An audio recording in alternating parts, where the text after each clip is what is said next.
Hello again, everyone. Well, having started a couple of videos on shading, I thought I would kind of keep going, and I've dug out some items from my stash that I haven't used for many, many years. These I did use quite a bit.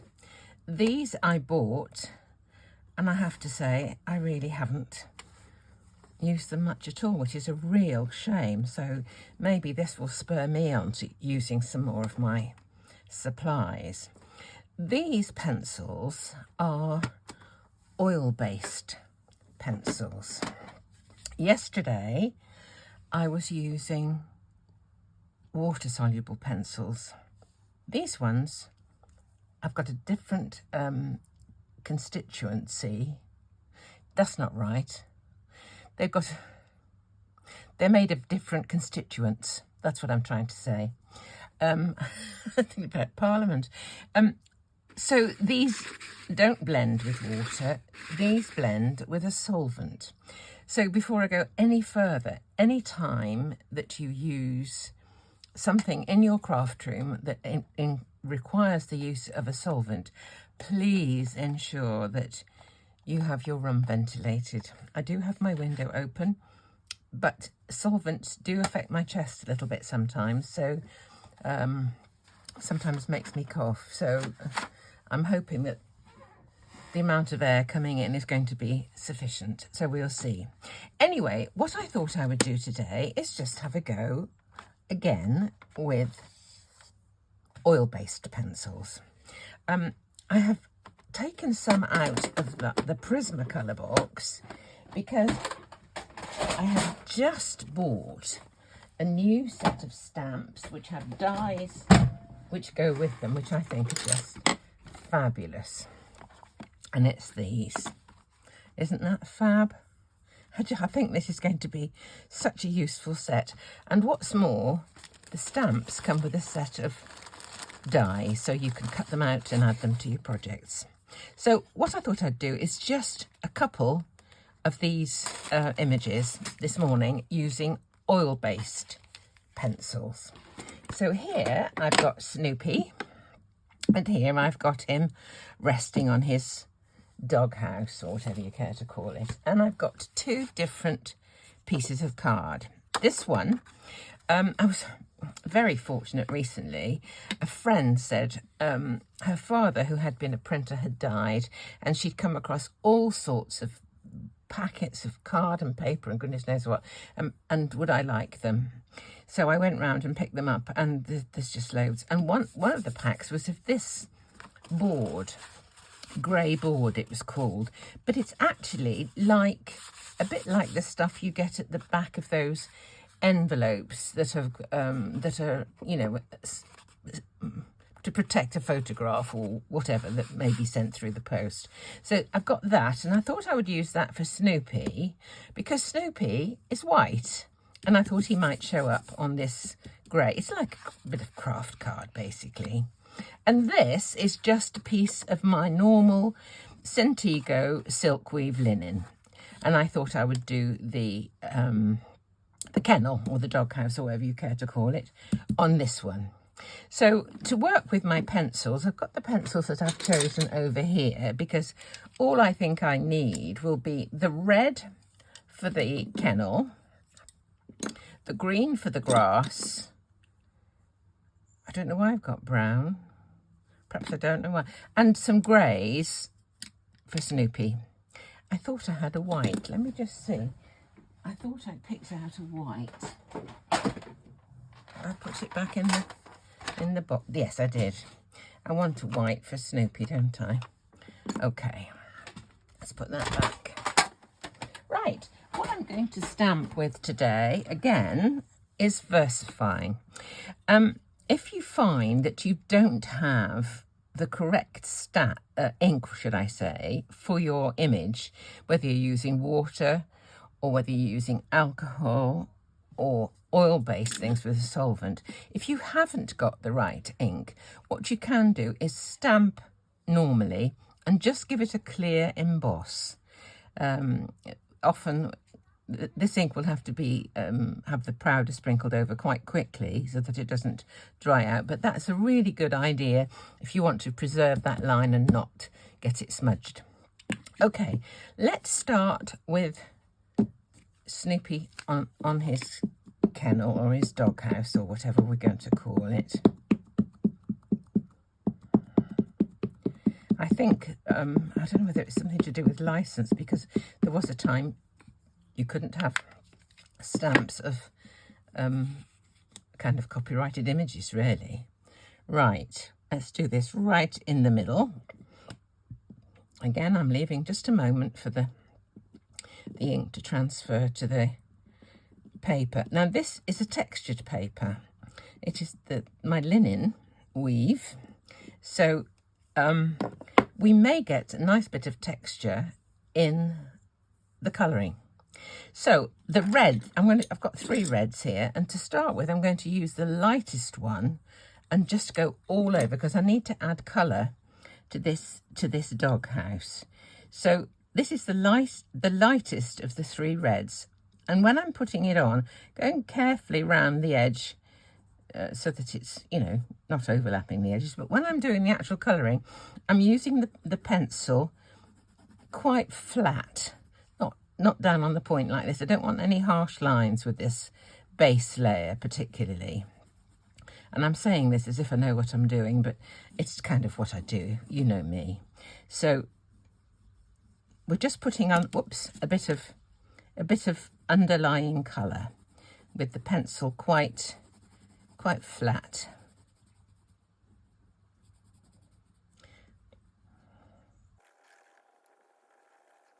Right, now the next colour, the next deepest, and I'm just going to go where my heavier shading is going to be.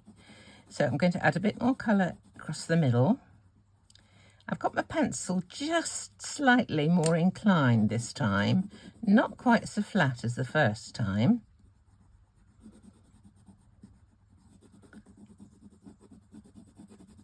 Adding a bit more colour, mostly to the left-hand side of because again, I'm imagining that the light source is coming from the right.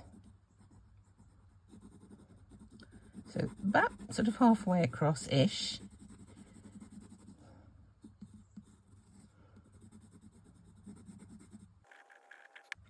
Okay, the third colour is my deepest, and this is where I'm going to do my actual shading. So again, I can have my pencil slightly more in a normal writing sort of position.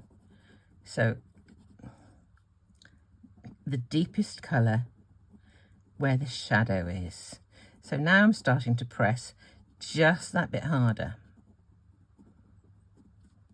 Now I'm going to put some shadow underneath, as if this is like the shingle on the roof of the doghouse. I'm going to put the shadow just under where this top one here would overlap the one below it, and then feather that out a bit. Again, more colour on the left-hand side. Now, more definition underneath this particular row of shingle, or whatever you care to call it. A bit more colour under there. Again, this one is going to be slightly dark as well because it's in the shadow of the roof. And I am pressing much harder now. Okay. That might be enough. Let me just put a bit more of the first colour on here. My Prisma pencils I ordered from the US, and when they arrived, they took a long time to get. This is years ago, you understand.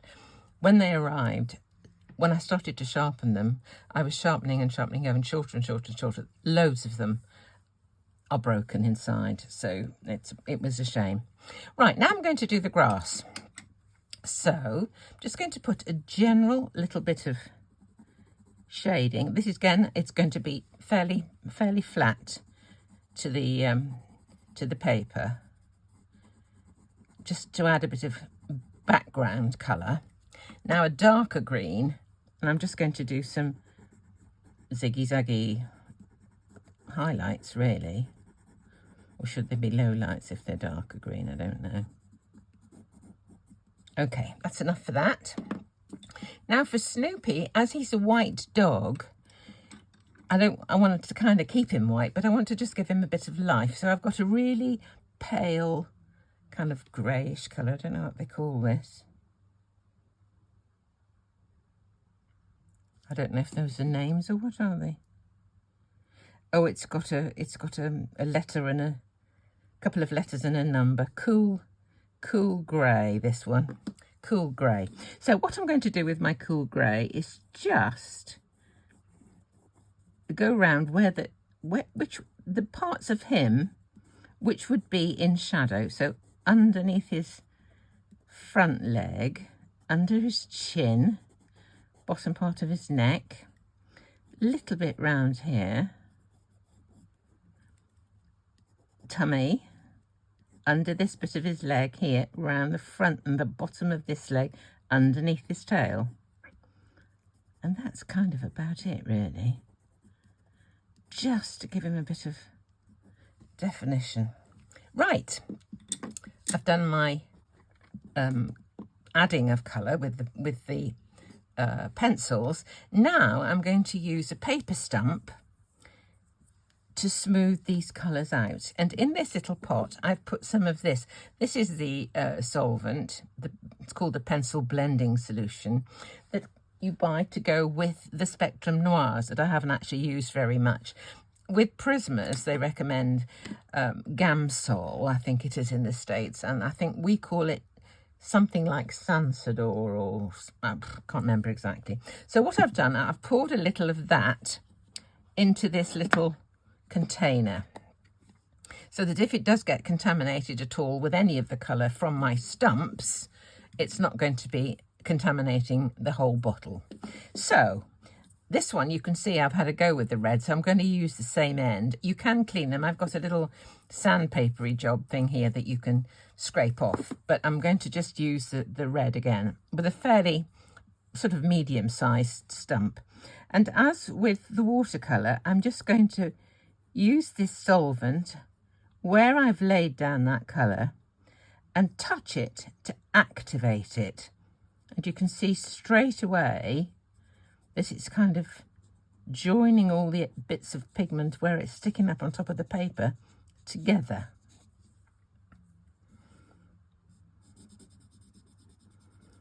Just got to have enough on your paper stump to activate that colour. But can you see there's a nice variance of colour there, deeper underneath where Snoopy's shadow is covering. Okay, activate the colour and then sort of smooth it around. I don't really know what I'm doing, but you know, we'll see. There we go. If it pleases me, then that's kind of enough, really, because I am kind of picky. So on we go. I couldn't actually remember what colour this doghouse was, and I had to look on the internet to see what colour. I was thinking it was just kind of white, but there we go.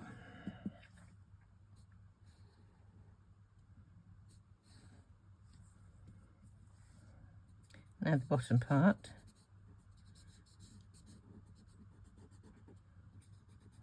And unlike yesterday when I was quite happy to leave bits of it uncovered, uncoloured, should I say. I'm moving the colour all over today, but there is different depths of colour within it. Okay, there's my kennel done. Now I'll use the other end of the stump, and I'll just activate the grass. Let's get it damp. Okay. There we go.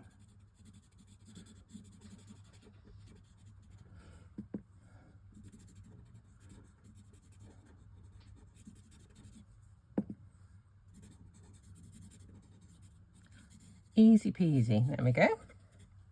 Now I'm going to use a different one for Snoopy. I'm going to use this sort of, well, slightly thinner one. And I'm just going to go around the bits that I've done and just smooth it out. Again, I'm not going over all of it because he is white. And I think that's enough. So there's that one. Now, I'm just going to quickly try and do the one of Snoopy by himself, but use it on the craft or the grey card, whatever you care to call it. Same again, same ink. He looks very erudite with his glasses on. Actually, I may well cut him out, so I'm going to put him up here. I've used my matching die to cut him out. Right, now with him this time, I want to use, do you know, I'd cleaned that stamp and I didn't wipe it off.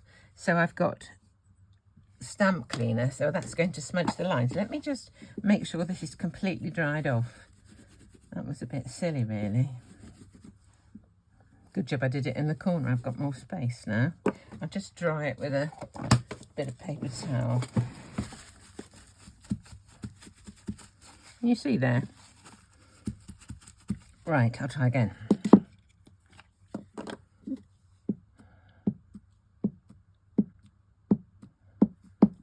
There we go. Do that later. Let's do it down here.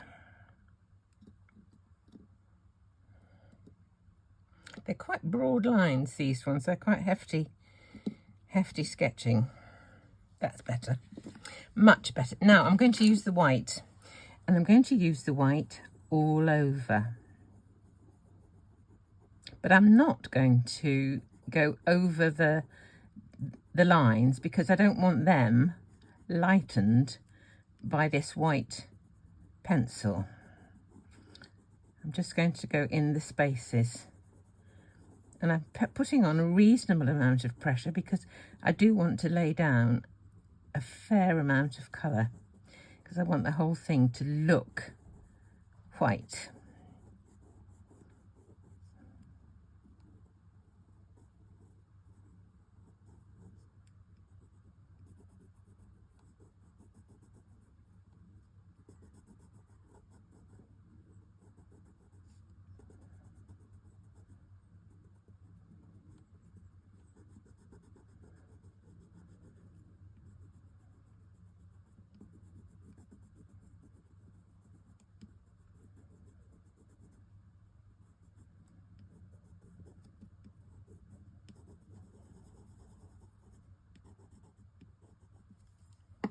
Okay, now I've got the white down, I want to use the same light grey that I used before. Is this the one? No, that's light beige.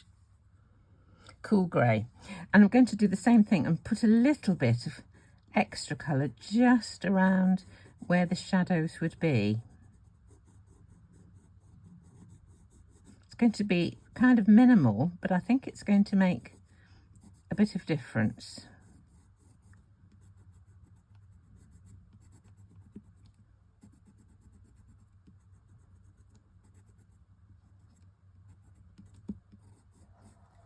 Very minimal.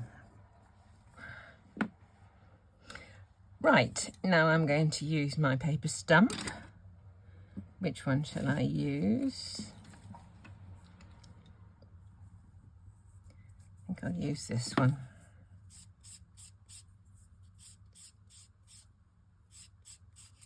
If I get a little tufty bit on the end, I just snip it off. I don't know if you're supposed to, but that's what I do. Okay, let's get it soaked. And here we go.